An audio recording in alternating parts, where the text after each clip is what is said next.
Bueno, muy buenos días para todos y para todas, para los que ya estaban, para los que fueron llegando. Bienvenidos a una semana más de nuestro curso de Derecho Internacional Público. Me alegra saludarlos a todos. Hoy, antes de empezar la clase y empezar este nuevo tema que vamos a ver, y es el derecho internacional del mar como una forma de derecho internacional público, quisiera presentarles muy rápidamente y de acuerdo a este formato de Excel que ustedes tienen en el campus desde el primer día de clase y que pueden consultar y constantemente, un poquito de lo que vamos a hacer en este tercer corte, en estas últimas 4 o 5 semanas de clase que nos quedan, empezando pues el día de hoy, en donde vamos a hablar de los fundamentos del derecho internacional del mar, de las principales convenciones del derecho internacional del mar. Para hoy debían leer hasta el artículo 32 de la Convención Internacional del Derecho de las Naciones Unidas del Mar, para un pequeño quiz que vamos a hacer ahora más tarde. El viernes vamos a hablar un poco sobre la política de fronteras de Colombia y cómo esta política de fronteras está amparada o está fundamentada en las convenciones del derecho internacional del mar. Esto porque el próximo miércoles vamos a hablar sobre el litigio que hay entre Colombia y Nicaragua en la Corte Internacional de Justicia de La Haya por la soberanía de San Andrés, Providencia y Santa Catalina y la frontera marítima entre ambos países. Luego vamos a hablar sobre cómo, y ya terminando, digamos, este es el último tema del derecho internacional del mar, y después vamos a hablar, las clases que nos quedan, sobre la institucionalización e internacionalización del derecho internacional público. Entonces vamos a hablar de las diferentes formas o de los diferentes mecanismos de institucionalización e internacionalización del derecho internacional público el viernes 5 de noviembre, el miércoles 10 de noviembre, el viernes 12 de noviembre, el miércoles 17 de noviembre, para terminar el viernes 20 de noviembre con una clase que se va a, o que he decidido denominar el futuro del derecho internacional público. La idea es que ese día vamos a tener una pequeña charla, una masterclass con un experto en derecho internacional que nos va a hablar sobre el futuro del derecho internacional público en un mundo cada vez más globalizado y cada vez más anárquico. Y el miércoles 24 de noviembre pues tendremos el parcial final de nuestro curso de Derecho Internacional Público y así pues vamos a concluir un poco este tercer corte y ya lo que nos queda de clase. Igual ustedes saben que esto lo tienen en el campus, lo pueden consultar todo el tiempo. Ya están las lecturas en el campus virtual, etcétera, etcétera, para que estén muy pendientes de todo lo que vamos a hacer. Continuando con la clase, pues vamos a hacer mi actividad favorita y creo que una actividad que se ha convertido en recurrente para todos ustedes y es la actividad del análisis de prensa, que nos permite pues también ponernos un poco al día con lo que está pasando en el mundo. Entonces, participaron en análisis de prensa. El viernes volvemos a escuchar a 10 personas más en análisis de prensa. Ahora quiero invitarlos a que vayan al campus virtual y tomen 10 minutos de su tiempo para que hagan el quiz que está en el módulo de esta semana y que tiene que ver con la Convención Internacional del Derecho del Mar. Son las 10:40 de la mañana, son las 11:40 de la mañana, perdón, a las 11:50 retomamos clase. Vayan por favor todos al campus a hacer el quiz. La nota la verán como siempre cuando se cierre, que creo que se cierra a la 1 cuando se acabe la clase. Perfecto. Entonces, como ustedes saben, pues el objetivo de la sesión de hoy es un poco introducir el último gran tema que vamos a ver en este curso, y es el del derecho internacional del mar, como forma de derecho internacional público. Y es que los mares también deben ser regulados. Entonces vamos a empezar pues hablando de esto. Ustedes saben que la vida del mundo, la vida de la humanidad surgió en los océanos.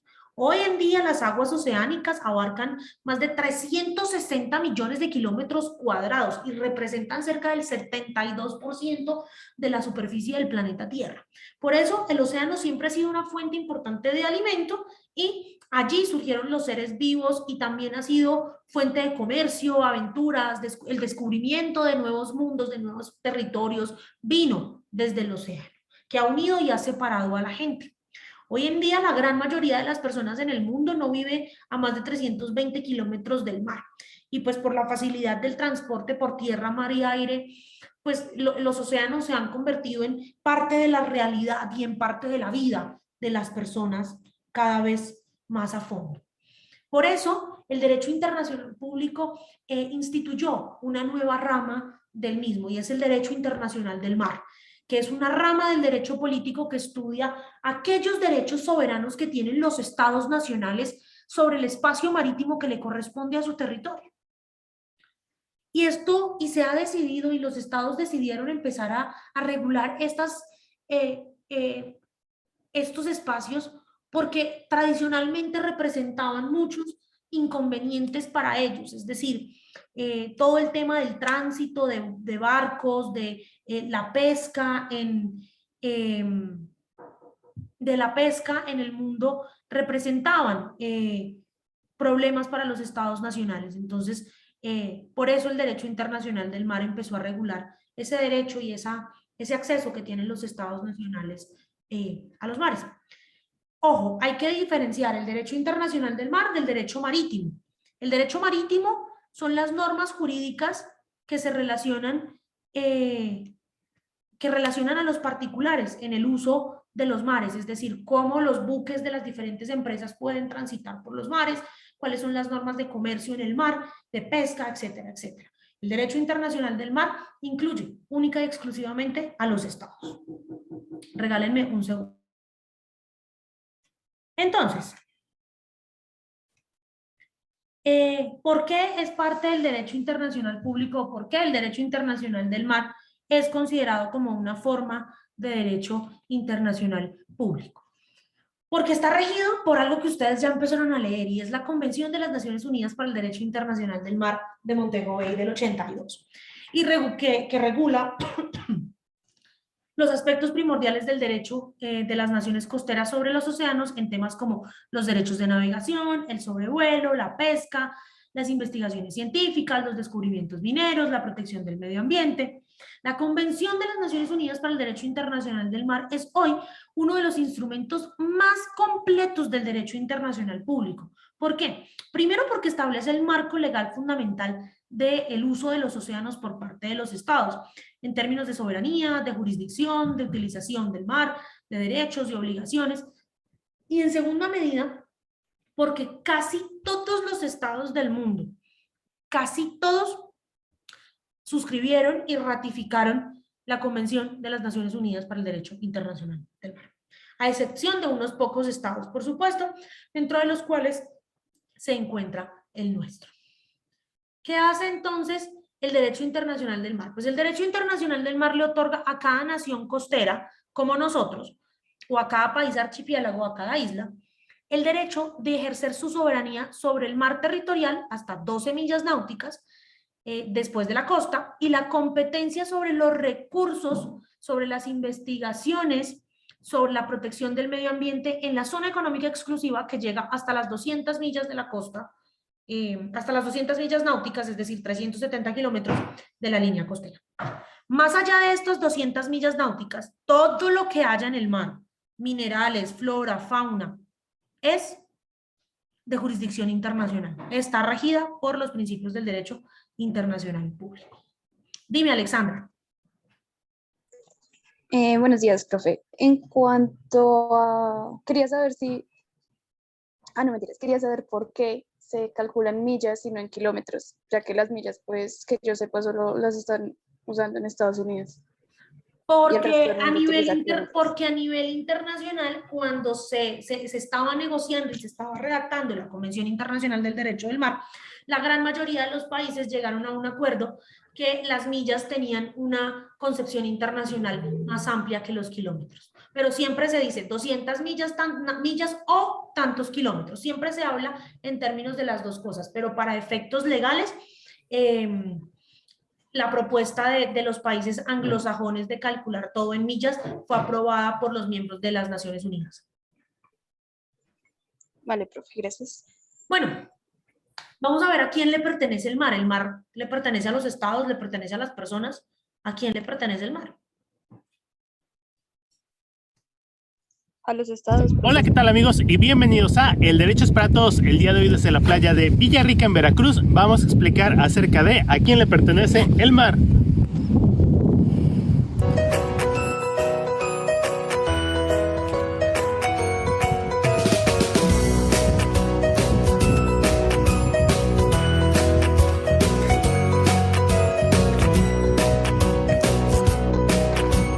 Para saber a quién le pertenece el mar, de acuerdo a la Convención de Naciones Unidas sobre Derecho del Mar, tenemos que distinguir 4 zonas. Vamos a explicar cada una de ellas a continuación. La primera zona se llama mar territorial y tiene una extensión de 12 millas después de la costa o de la zona limítrofe de los países. Esta zona prácticamente es como si estuvieras dentro del territorio del país, es decir, aplican su jurisdicción, sus leyes tal cual como si estuvieras pisando tierra firme. Los países que tienen la costa entonces son los dueños de su mar territorial. Para darle un mayor control a los países por aquellos temas de la piratería y la seguridad nacional, después del mar territorial sigue la zona adyacente. Estos son otras 12 millas náuticas y en esta zona los países ya no tienen un control total, es decir, no aplican todas sus leyes, pero sí tienen control respecto al tránsito de personas y temas aduaneros y fiscales. La tercera zona se llama Zona Económica Exclusiva. Esta tiene una extensión de 200 millas desde la zona limítrofe. En esta zona solo el país que tiene la costa puede hacer explotación de los recursos naturales, principalmente la pesca y los hidrocarburos, pero ya otros países pueden circular libremente. La cuarta y última zona son las aguas internacionales. Este territorio es totalmente libre, no quiere decir que no pertenece a alguien, sino que al contrario, pertenece a todos. Se considera que estas aguas son patrimonio de la humanidad y cualquier país tenga o no tenga costas puede aprovechar los recursos que ahí se encuentran. Lo mismo pueden navegar libremente. En esta zona ningún país ejerce su jurisdicción, es decir, no hay propiamente la ley de ningún país, por lo cual a veces aquí se utiliza para que algunas personas hagan en las aguas internacionales cosas que no pueden hacer dentro de sus países. Todas estas medidas las hemos dado en millas náuticas, que es una medida que se utiliza internacionalmente, pero como para nosotros son más comunes los kilómetros, vamos a poner aquí cuánto mide una milla náutica y cuánto mide cada una de las distancias que hemos dicho en kilómetros.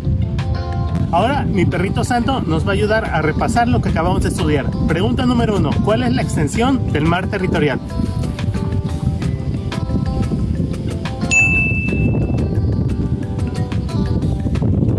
Número 2. ¿Cuál es el nombre de la segunda zona?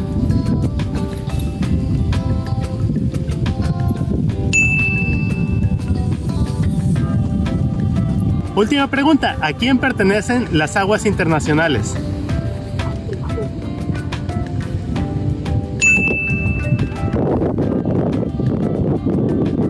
Aún desde la playa de Villarrica en Veracruz, pero desde este bonito espacio que se conoce como La Quebrada, nos despedimos. No olviden darle like, comentar y compartir este contenido. Nos vemos en la próxima y recuerden, el derecho es para todos.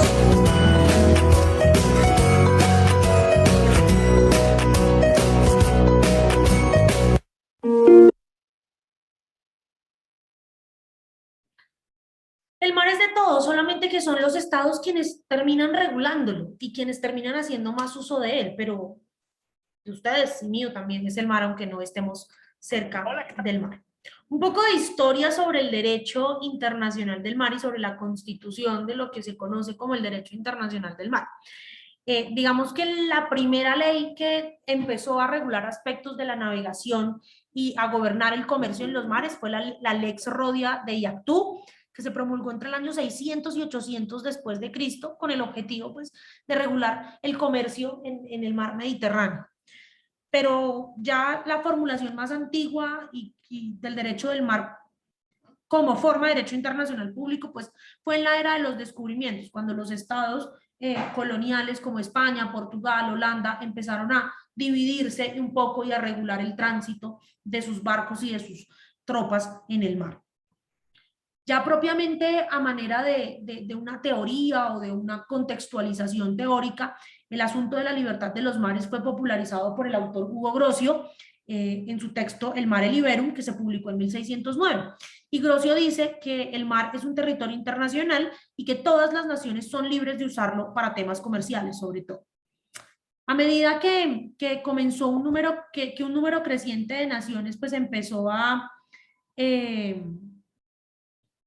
que empezó a generar presencia naval, pues también se empezaron a generar conflictos. en todo el sistema.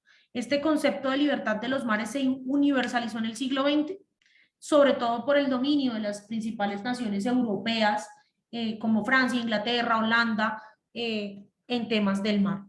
Los derechos nacionales y la jurisdicción de los mares, pues, se limitan a un cañón específico de 3 millas náuticas. Esa es la distancia en que cañones militares de los estados, pues, pueden proteger las costas del mar.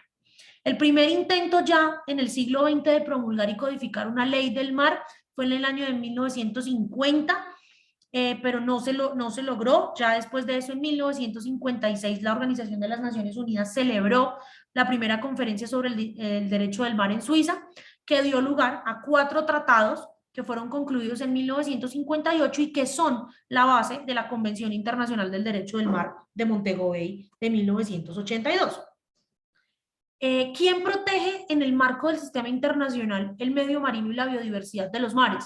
El Programa de las Naciones Unidas sobre el Medio Ambiente, el PNUMA. Y a través de todas las convenciones y planes de acción a nivel internacional y a nivel regional, pues se protegen los mares y se protege la biodiversidad del mar. Es entonces la Organización de las Naciones Unidas a través del PNUMA quien pues protege la biodiversidad ambiental.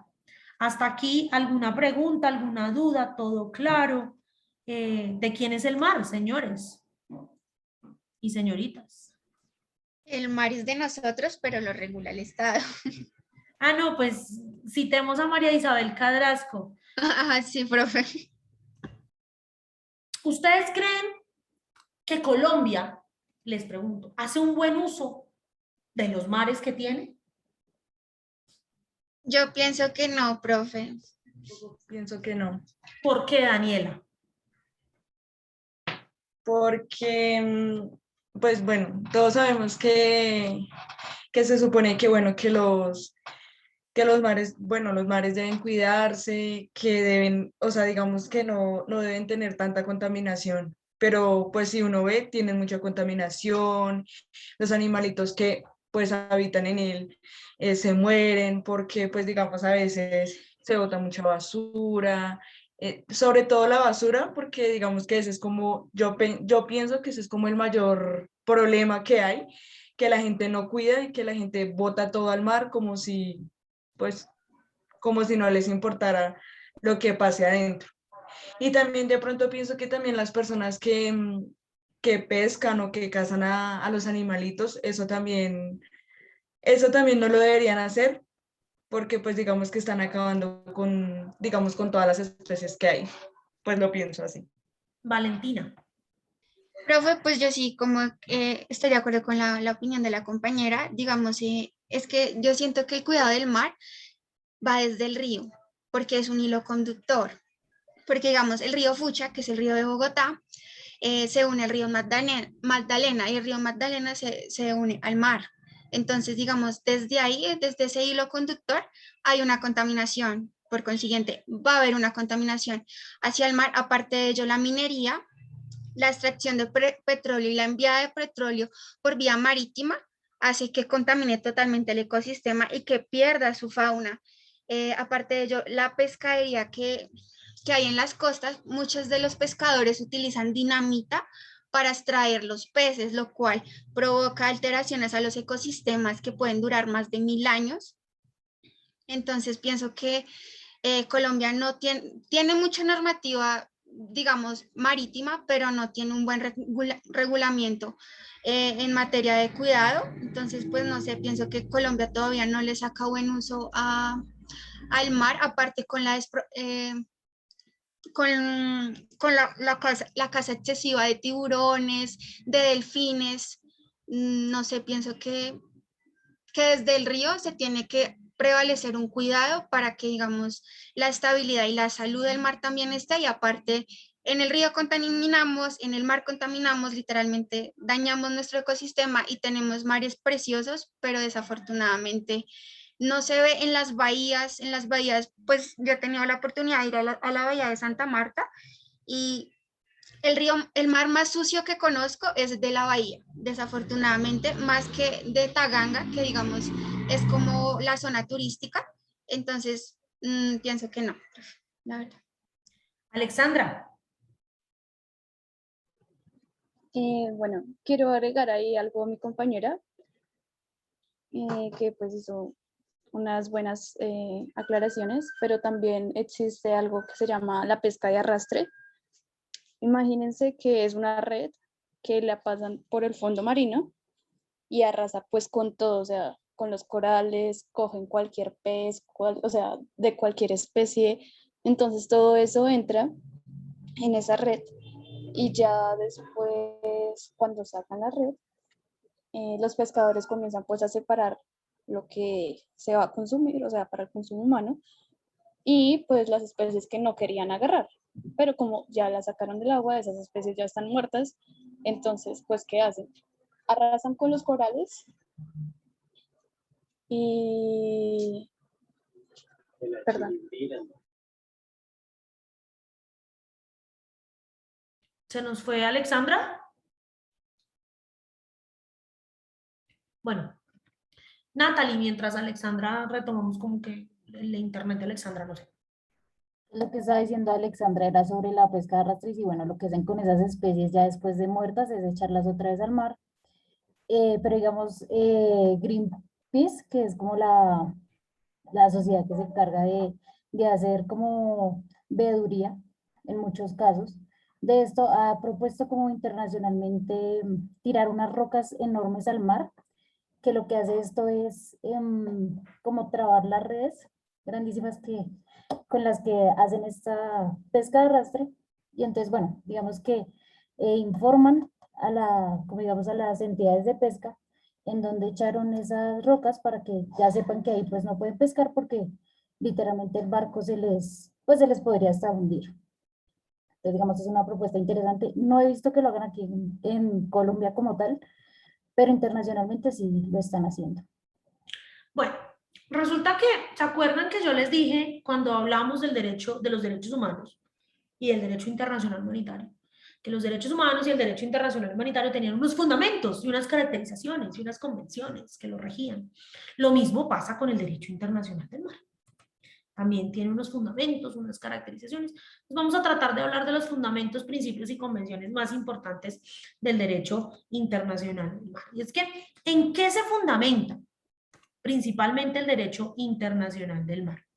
Se fundamenta en la Convención Internacional de las Naciones Unidas para el Derecho del Mar de Montego Bay de 1982, que es considerado uno de los tratados multilaterales más importantes de la historia desde la aprobación de la Carta Constitutiva de las Naciones Unidas. ¿Por qué? Porque es conocida como la Constitución de los Océanos. ¿Y por qué se conoce a la Convención de las Naciones Unidas sobre el Derecho del Mar como la Constitución de los Océanos? Porque son parte, firmantes y ratificadores de la Convención Internacional del Mar casi todos los estados miembros de las Naciones Unidas, es decir, más de 190 estados. Por eso es quizá la más importante después de la Carta de la ONU. Son 7 los principios del derecho internacional del mar: el principio de soberanía y responsabilidad, el principio de buena vecindad y cooperación internacional, el principio de acción preventiva, el principio de precaución, el principio de indemnización por daños, el principio de responsabilidad común aunque diferenciada y el principio de desarrollo sostenible. Vamos a empezar a hablar un poquito de cada uno de ellos. El principio de soberanía y responsabilidad dice que el derecho internacional del mar se desarrolla en 2 principios básicos. Primer principio básico: que los estados tienen derechos soberanos sobre sus recursos naturales, es decir, sobre los recursos naturales que están en su zona económica exclusiva, sobre el gas, sobre el petróleo, sobre todo lo que esté en esas 200 millas náuticas, y que los estados no deben causar daños al ecosistema marítimo. Es decir, los estados deben por sobre todas las cosas proteger el ecosistema marítimo, incluso si eso va por encima de la maximización de sus recursos económicos en el mar. El segundo principio es el principio de buena vecindad y cooperación internacional. El principio de buena vecindad dice que los estados tienen una responsabilidad compartida de no dañar el ecosistema marítimo, que todos los estados del mundo, los 190 y tantos estados del mundo, tengan o no tengan costas marítimas, tienen la responsabilidad de no dañar el ecosistema marítimo. Y el principio de cooperación internacional o confía en que los estados van a prohibir todas aquellas actividades contrarias a los derechos de sus estados vecinos. Por ejemplo, Colombia tiene una frontera marítima con Panamá. Colombia va a prohibirle a los nacionales colombianos todas aquellas actividades marítimas que violen los derechos de Panamá sobre el mar y viceversa. Panamá le va a prohibir a los ciudadanos panameños todas aquellas acciones marítimas que vulneren los derechos que tiene Colombia sobre el mar. El principio de acción preventiva dice que un estado, cualquiera que sea, tenga o no tenga, bueno, sobre todo los que tienen costas en los mares, deben prevenir los daños contra los ecosistemas marítimos en sus jurisdicciones. Es decir, que el Estado colombiano tiene que implementar políticas públicas que prevengan los daños contra el ecosistema marítimo. Entonces debe prevenir la caza indiscriminada de especies endémicas, debe prevenir las actividades de extracción, si las actividades de extracción de petróleo y gas van a dañar los ecosistemas, las barreras de corales, etcétera, etcétera, debe prevenirlas. Todas aquellas actividades que, por eso son tan criticados los ¿cómo se llama esto? Los cruceros, porque los cruceros dañan mucho el ecosistema marítimo. ¿A dónde van a parar todos los desechos de un crucero? Pues al mar. Y eso es lo que se termina encontrando en él. Entonces todos los estados deben tratar de prevenir mediante políticas públicas y mediante prácticas sostenibles los daños contra el ecosistema marítimo. La norma de precaución, el principio de precaución todavía está como en evolución, pero dice que cuando exista un daño o un peligro de daño irreversible contra el ecosistema marítimo, la falta de una certeza científica sobre el mismo no se utilizará como justificación para postergar la adopción de medidas eficaces en costos para evitar la degradación del ecosistema marino. Es decir, resulta que hay una denuncia que dice que las prácticas del Estado colombiano en San Andrés están dañando las barreras de coral en San Andrés, pero resulta que no hay una evidencia científica que lo pruebe, solamente hay unas denuncias. Esa falta de evidencia científica no impide o no le quita la responsabilidad al Estado de hacer todo lo posible para evitar el daño. Laura. Profe, en este caso serían también la prueba de bombas atómicas, que incluso Sí, alguna señora. vez se denunció a China y a Japón por pruebas en el mar. Sí, señora. Sobre todo el caso de la prueba de bombas atómicas en el mar de la China. Siempre se hacen en el mar de la China Oriental, en el mar Amarillo. Todas estas que menciona Laura, estas pruebas, tienen unos daños inconmensurables para el océano, pero como todavía no hay una certeza científica de qué daños le hacen estas bombas atómicas a los estados, pues los estados, al mar, los estados no han hecho nada. Esta no es una justificación para no hacer nada. Que no haya una evidencia científica no implica que no se deba hacer nada. Hasta aquí, claros, preguntas, dudas, comentarios. El principio de indemnización por daños dice que los estados tienen la responsabilidad de garantizar que todas aquellas actividades que se realicen dentro de su jurisdicción no le causen daños al ecosistema marino.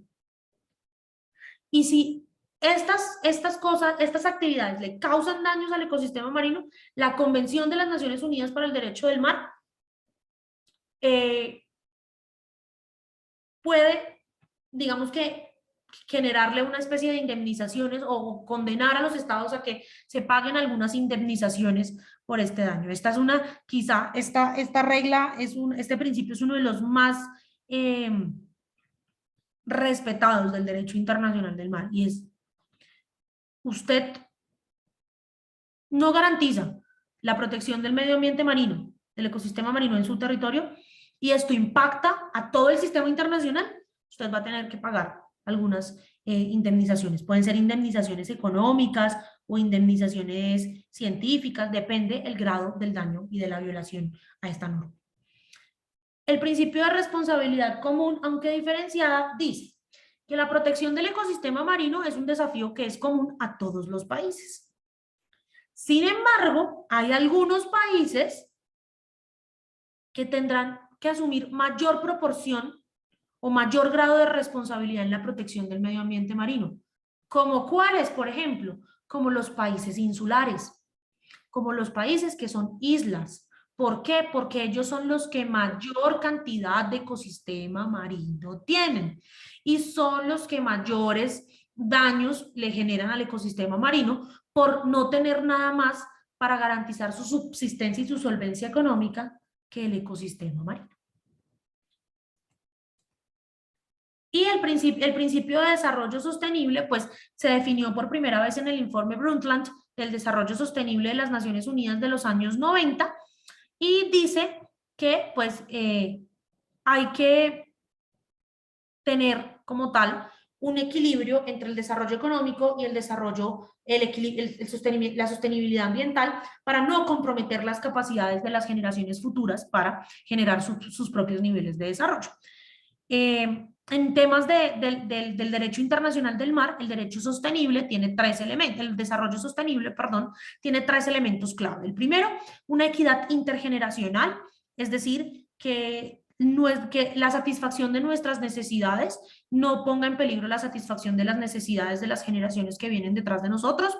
Dos, el uso sostenible de los recursos naturales, es decir, tenemos que entender que los recursos naturales no son infinitos, que los recursos naturales en algún momento se van a acabar y que tenemos que hacer un uso sostenible y regulado de los mismos y pues integrar los conceptos de desarrollo, el concepto de desarrollo con la protección al medio ambiente. Tradicionalmente, el concepto de desarrollo desde los años 40 del siglo pasado estaba muy ligado a características y a variables económicas, es decir, se consideraba que el desarrollo o un país era desarrollado, una sociedad era desarrollada única y exclusivamente cuando tenía unos niveles de industrialización y unos niveles de producción de bienes y servicios en masa.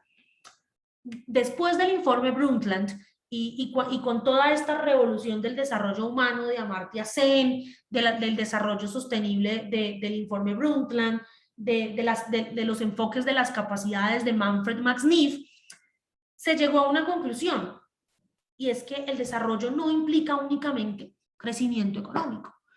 También el desarrollo implica el respeto a los derechos humanos y la sostenibilidad medioambiental, entendido como que nosotros no somos los dueños del medio ambiente, sino que somos uno más dentro de todo el ecosistema. Entonces, nuestra responsabilidad es integrar el medio ambiente a las nociones de desarrollo, generando prácticas limpias, prácticas verdes y prácticas que respondan a los derechos del medio ambiente. Por eso hoy en día, dentro de los objetivos de desarrollo sostenible en el marco de la Agenda 2030 de la Organización de las Naciones Unidas, 3 de los 17 objetivos están ligados única y exclusivamente a la protección del medio ambiente, los objetivos 13, 14 y 15. El objetivo 13, que se llama Acción por el Clima y que está enfocado a reducir o mitigar los efectos del cambio climático y del efecto invernadero en el mundo. El objetivo 14, que se llama Vida Submarina, que está enfocado en proteger la vida en los mares y en tratar de cuidar a todas aquellas especies, que están en vías de extinción, y el objetivo 15, que se llama Ecosistemas Terrestres y que está enfocado en proteger la vida de los ecosistemas en la Tierra.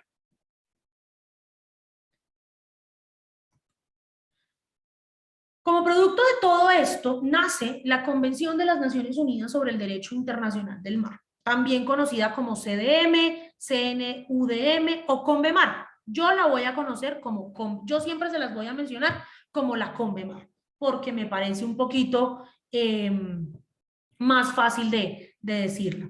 La CONVEMAR fue aprobada después de 9 años de trabajo, el 30 de abril de 1982, en Nueva York, y abierta a su firma por parte de los estados el día 10 de diciembre del mismo año en Montego Bay, en Jamaica, en la 182 sesión plenaria de la tercera Conferencia de las Naciones Unidas del Derecho Internacional del Mar. La misma convención determinó que ella iba a entrar en vigor, iba a entrar en efecto el día en que el Estado 60 la ratificara. Ese momento llegó el 16 de noviembre de 1994, un año después de la 60 ratificación que fue realizada por el Estado de Guyana. A día de hoy, 27 de octubre del año 2021, Colombia no ha ratificado la Convención de las Naciones Unidas sobre el Derecho Internacional del Mar.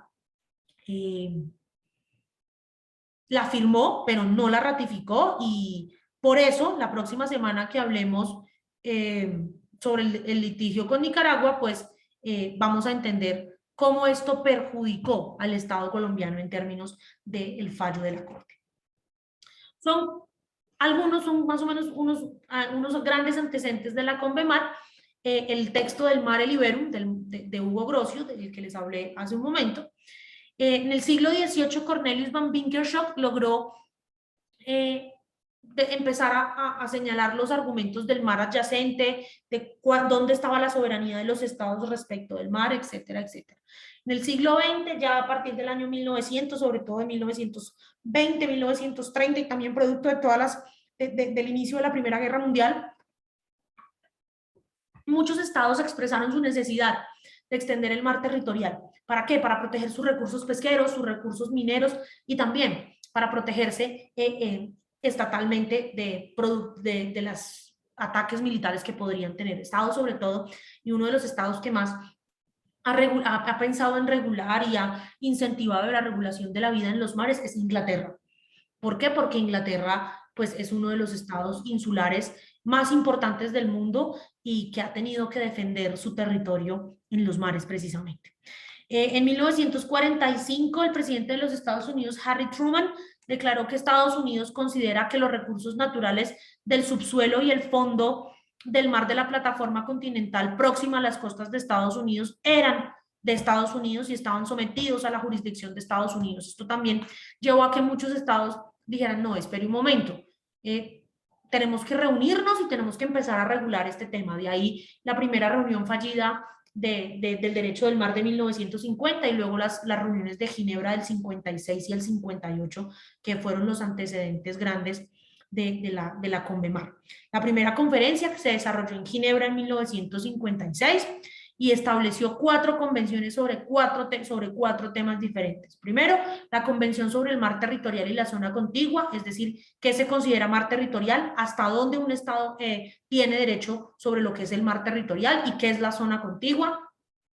La segunda convención, que fue la Convención sobre Alta Mar, en la que se determinó dónde empieza alta mar o aguas internacionales y quién tiene jurisdicción sobre las aguas internacionales. La tercera convención sobre la plataforma continental y la cuarta convención sobre la pesca y la conservación de los recursos de alta mar. Y la segunda conferencia se desarrolló en 1960, no produjo acuerdos internacionales. La tercera conferencia se desarrolló entre Venezuela y Jamaica entre 1973 y 1982, y de ahí nacieron los artículos que componen hoy la Convención Internacional del Derecho del Mar.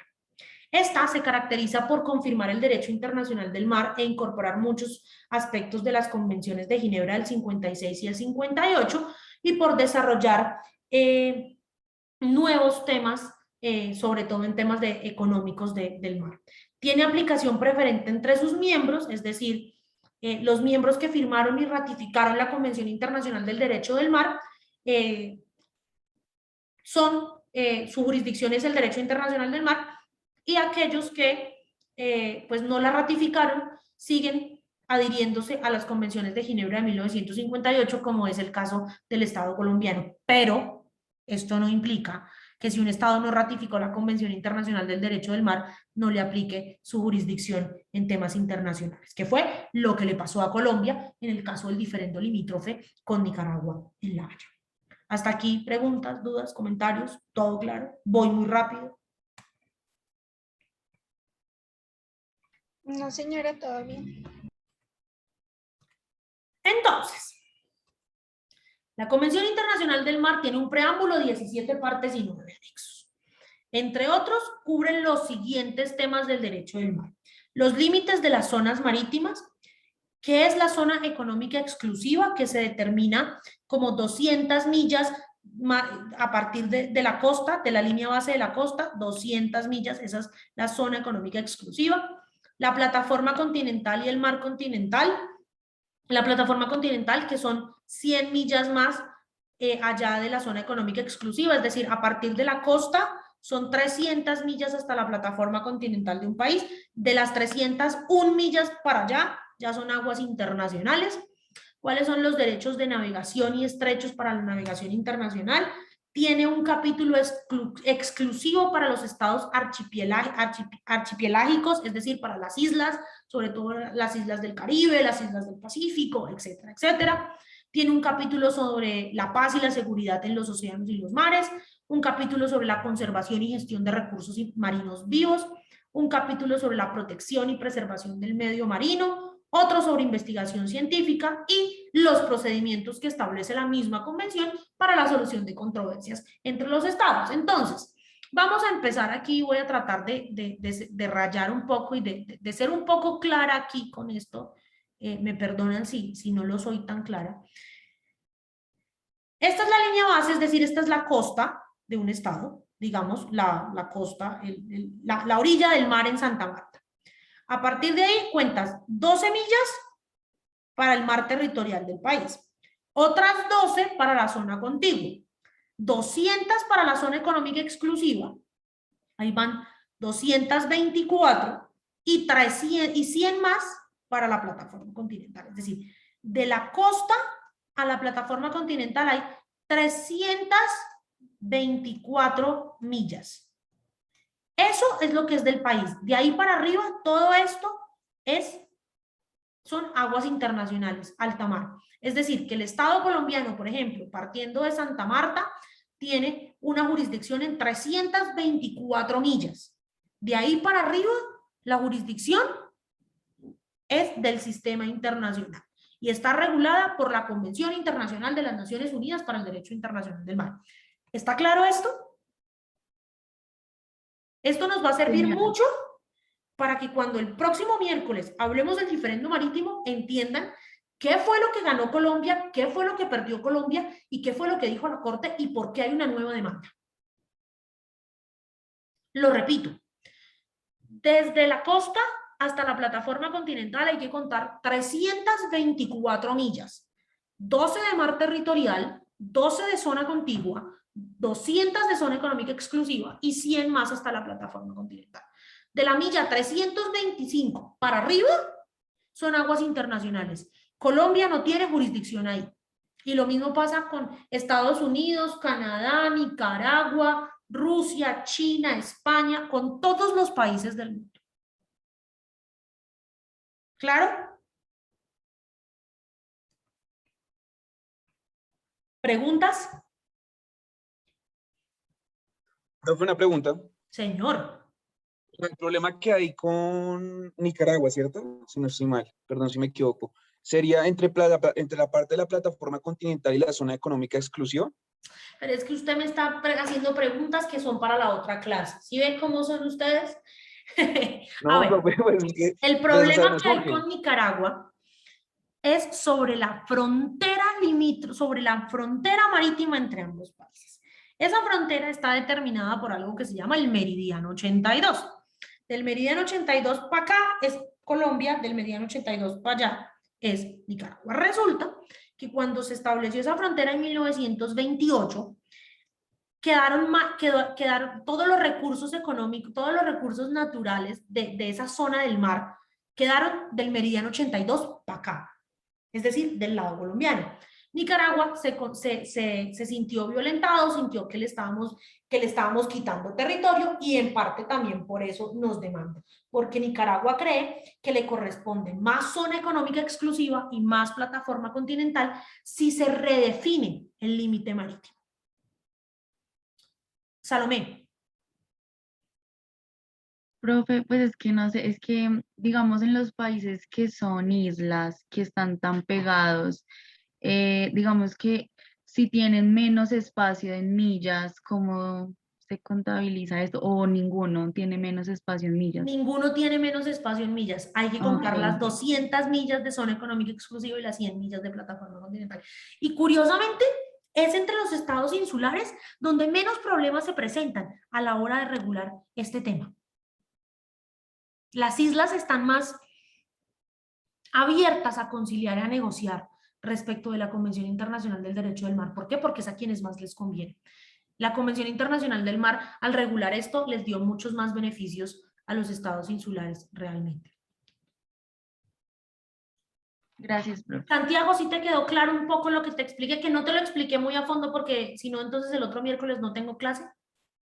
Bueno, sí, señora. Sí, pues esa es la duda, eso es lo más obvio, que entre esas dos zonas es donde está el problema ahí legal. Sí, Y no señora. solamente entre esas dos zonas, también Nicaragua puso muchos problemas por el momento histórico en el que se estableció, en el que se firmó el acuerdo limítrofe. En el momento en que Colombia y Nicaragua negocian el Tratado de Esguerra Bárcenas de 1928, Nicaragua tenía un gobierno muy adepto a los Estados Unidos y Nicaragua hoy en día dice es que estábamos invadidos por Estados Unidos y Estados Unidos nos obligó a firmar este acuerdo limítrofe. Entonces también hay unas consideraciones históricas que son importantes y que hay que tener en cuenta y que les voy a contar el próximo miércoles mucho más detenidamente. ¿Qué mecanismos son los establecidos por la Convención para la Solución de Controversias? Establece dos. La Autoridad Internacional de los Fondos Marinos, que es la encargada de organizar y controlar las actividades de exploración y explotación en alta mar, y el Tribunal Internacional del Derecho del Mar, que tiene como objetivo resolver controversias y dar opiniones consultivas a los Estados miembros de la Convención. Les voy a mostrar un pequeño resumen de qué es la CONVEMAR, para qué sirve y cómo la han aplicado en algunos estados del mundo. Sobre todo esto es basado desde el caso ecuatoriano. La Tierra, el tercer planeta más cercano al Sol, nuestro hogar. La ciencia ha determinado que para que en cualquier parte del universo exista vida, se requiere un elemento básico, el agua, tan preciada y tan valiosa.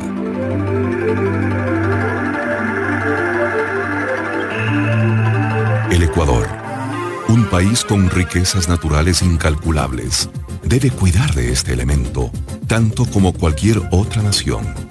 Sus recursos continentales y marítimos son únicos y permiten el desarrollo social y económico de nuestra nación.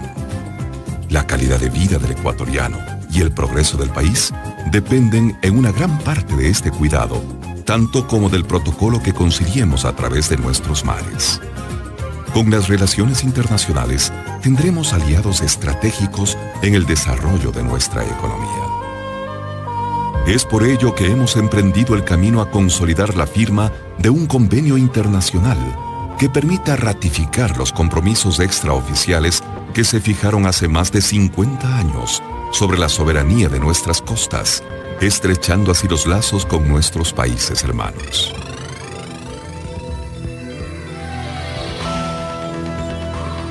La CONVEMAR.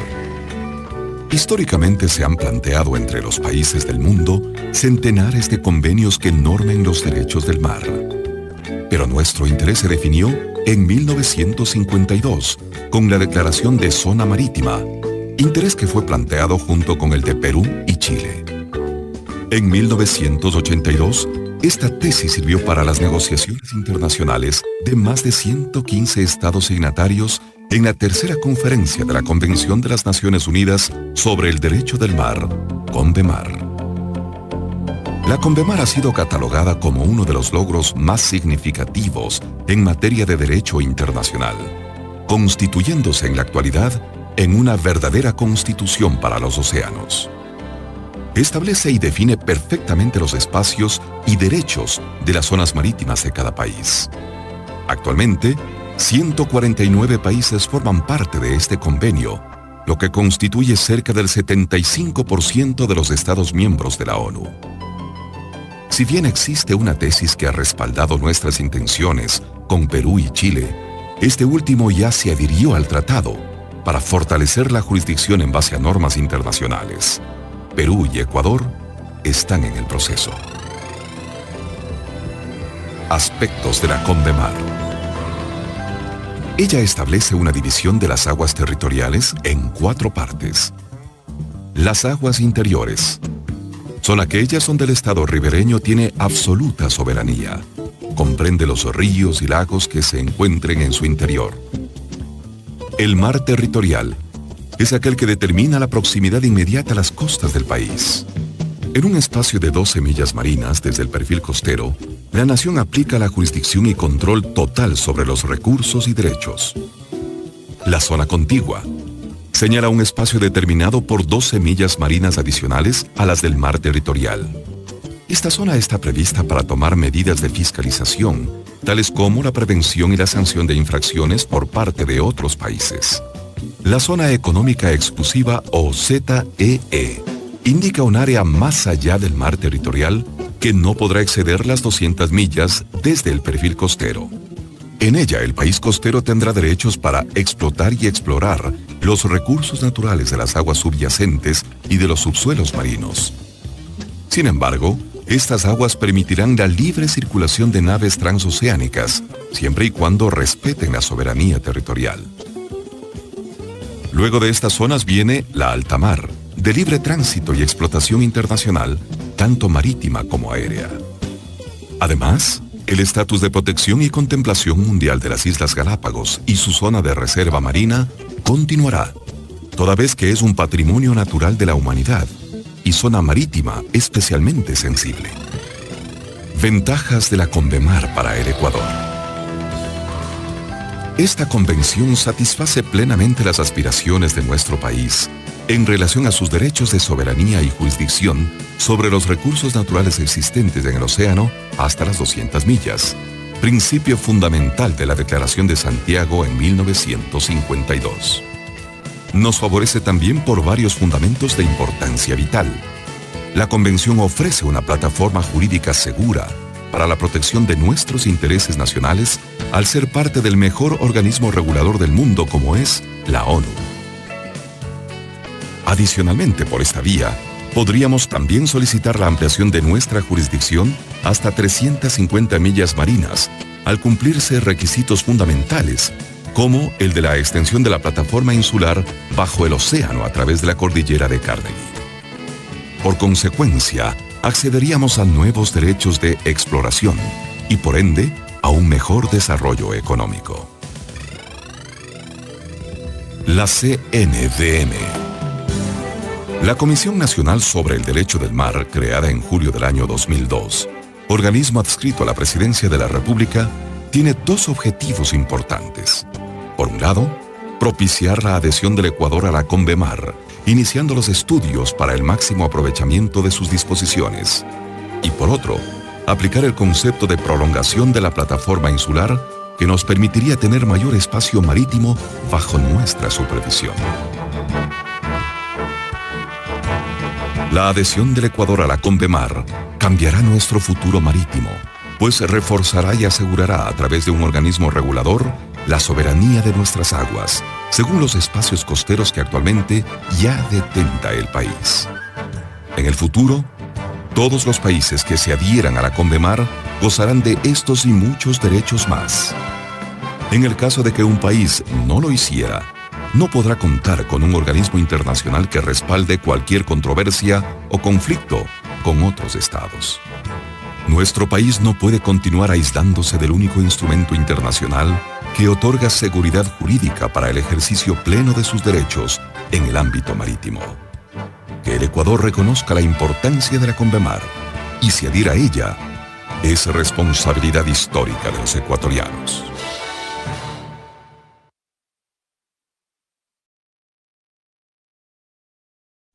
Como se pueden dar cuenta, los estados son conscientes de los beneficios que tiene hacer parte, no solamente firmar, sino ratificar la Convención Internacional del Derecho del Mar, Convemar, y muchos han trabajado en pro de esto.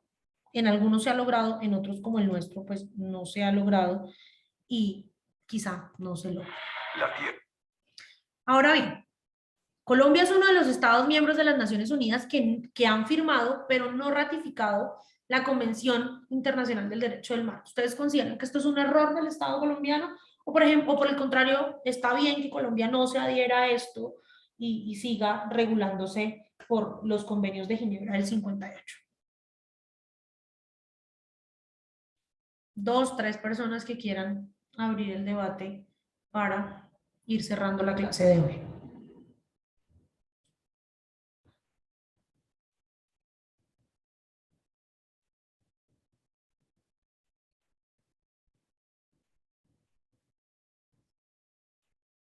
Señores, señoritas.